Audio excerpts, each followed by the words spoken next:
Anyway, this report has us achieving artificial superintelligence by 2027 to 2028.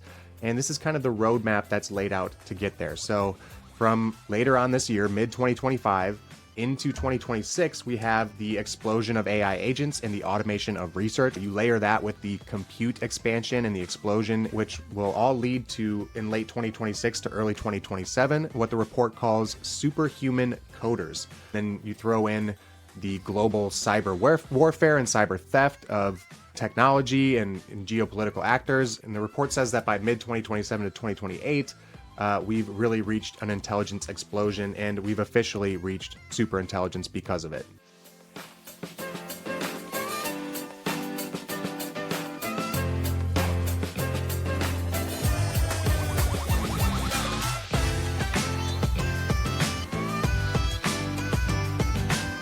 What is up, everybody? Welcome to another episode of the AI Marketing Navigator. This is your daily compass in the ever-evolving world of AI marketing. Okay, navigators, we have another Daily Digest episode coming in hot for you today. And right off the bat, I'm going to say that I officially regret switching over from Android to iPhone as of today, because the first bit of news we're going to talk about is the announcement from Gemini, or Google DeepMind, about Gemini Live. And this is a new feature for Android devices, apparently available on the Pixel 9 and the Galaxy S25. And a long time ago on the AI Marketing Navigator, we did an episode about Project Astra, which was the Google, or I believe DeepMind, project behind their vision-capable AI, the AI assistant that you could feed your camera input from your phone or your device into, or share your screen with, and they can literally describe or interact with things in real time to you as you are seeing them, or as the AI is seeing them. And this is the technology that is powering Gemini Live, real-time vision-enabled assistance from the Gemini model. So you have that real-time camera integration. I mean, again, imagine having that brilliant, borderline genius assistant in your pocket, able to describe anything that you see or you're encountering in a day, or have a conversation about it and learn about it with you. This is the type of use case that we kind of talked about with Project Astra.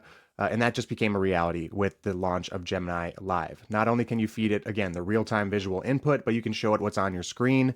So you can now use it as an assistant for what you're seeing or you're researching on your phone, whatever you might be shopping for, whatever apps or tasks you can now work with it on. And it will support multilingual interaction as well.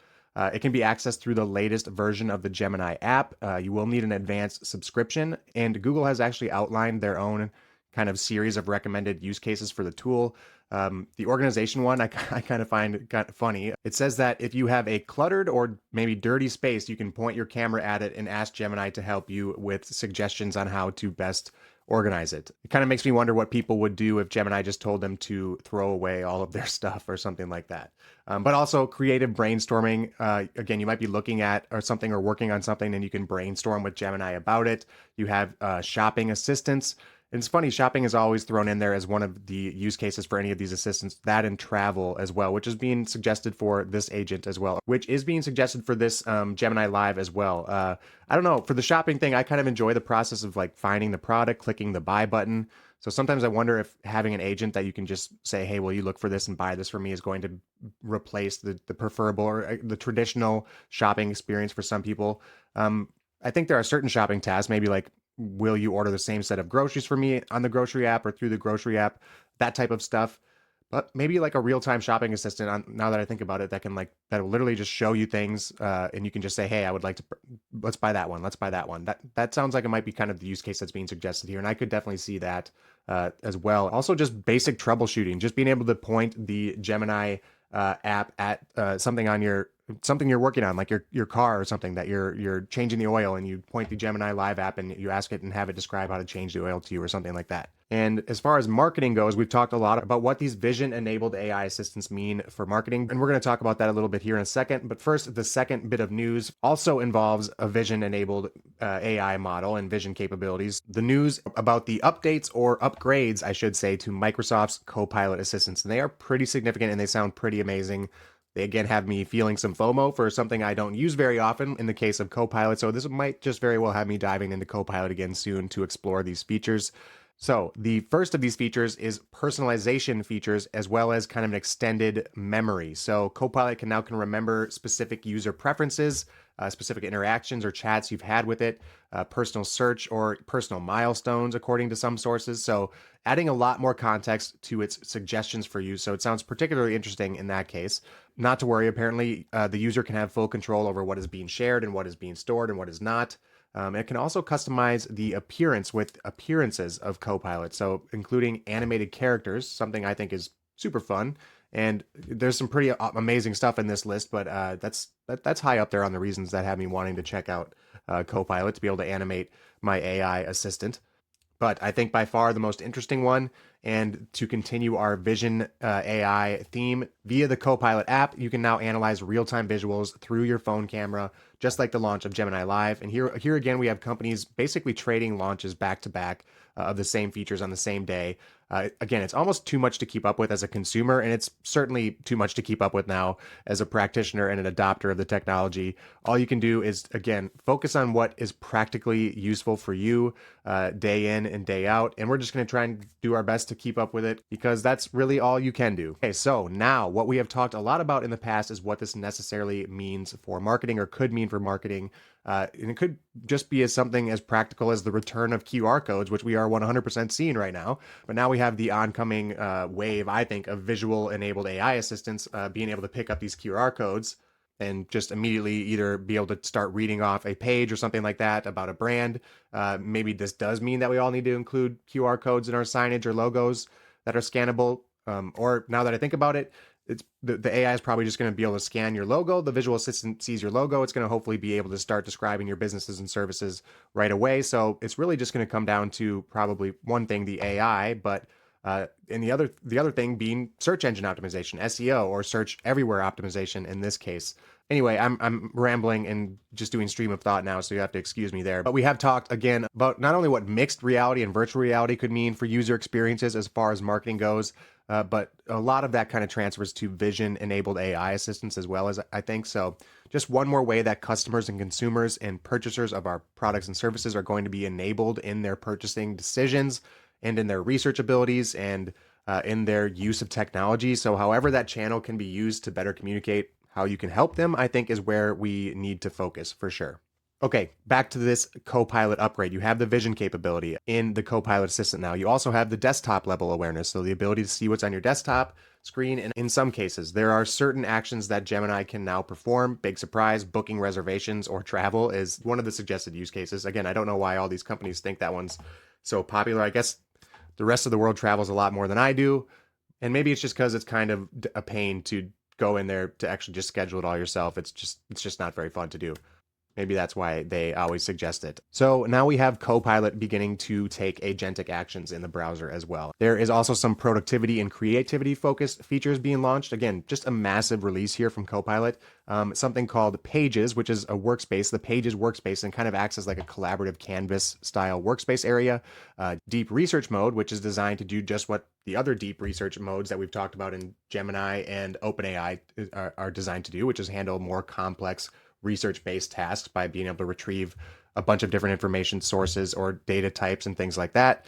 Now, it would appear that Gemini Live has Copilot beat as far as the release and the accessibility of their launch in these two cases. Looks like Copilot, with their new assistant features, they're being released gradually to certain users, should be rolling out in the next couple of months, whereas Gemini Live is available to users on those devices now with an update to the Gemini app. So some very heated competition here for sure in the case of Copilot to get this rolled out as quickly as they can. And it is very much becoming the next set of standards now for general AI assistants to be able to accomplish all these things, vision, all of this under one umbrella. Okay, and then last bit of news here, we are going straight back to the world of science fiction, and I guess I'm going to say cautious science fiction. We're starting to talk once again about potential negative AI sentiment or AI alarmist viewpoints. And I try to avoid saying AI doomsdayer because the gravity of that seems a little heavy at any given point in time, but that could just be my denial of this very issue that we're going to talk about today. So I might as well just embrace it and say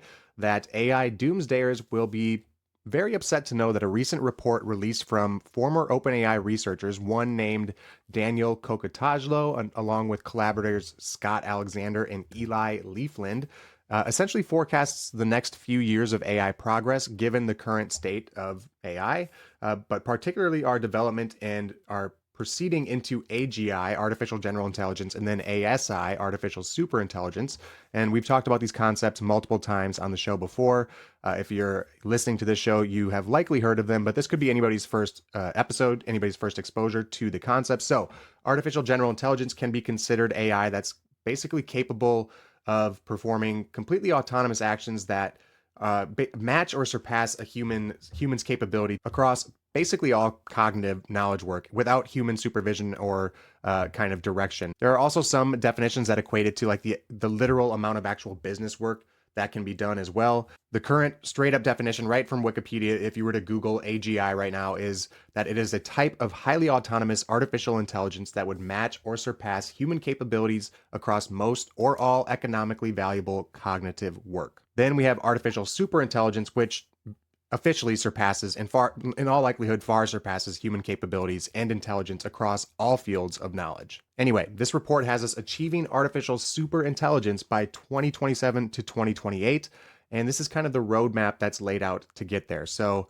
from later on this year, mid 2025 into 2026, we have the explosion of AI agents and the automation of research, which we're literally seeing every day, and we're talking about every day on this show.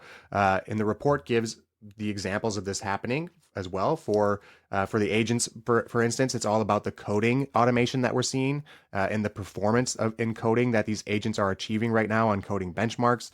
You layer that with the compute expansion and the explosion in investments in data centers and in chip research and development and things like that, which will all lead to, in late 2026 to early 2027, what the report calls superhuman coders, reaching proficiency in coding at up to 30 times the human speed, apparently. And then you consider parallel agents, something that we literally just started talking about this week. And you consider the capability of these agents being able to be deployed at the level of thousands and thousands of human engineers.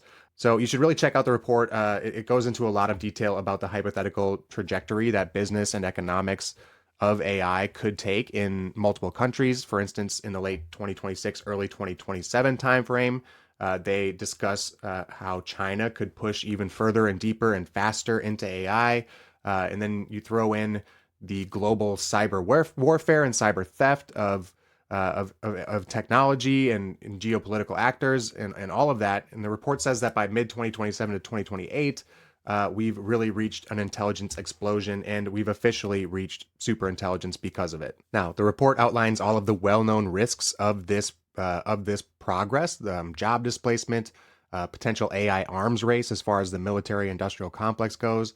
But the primary, and I should say the biggest risks, are the existential ones to humanity, like the potential misalignment problem, where AI demonstrates a disregard for the well-being of humanities, to put it nicely. And in an innocent way, that basically means AI will simply stop acting within its guardrails. Because the minute that happens, it could possibly do something like create biological weapons, or it could try to sway the geopolitical landscape, which is all discussed in this report here as well.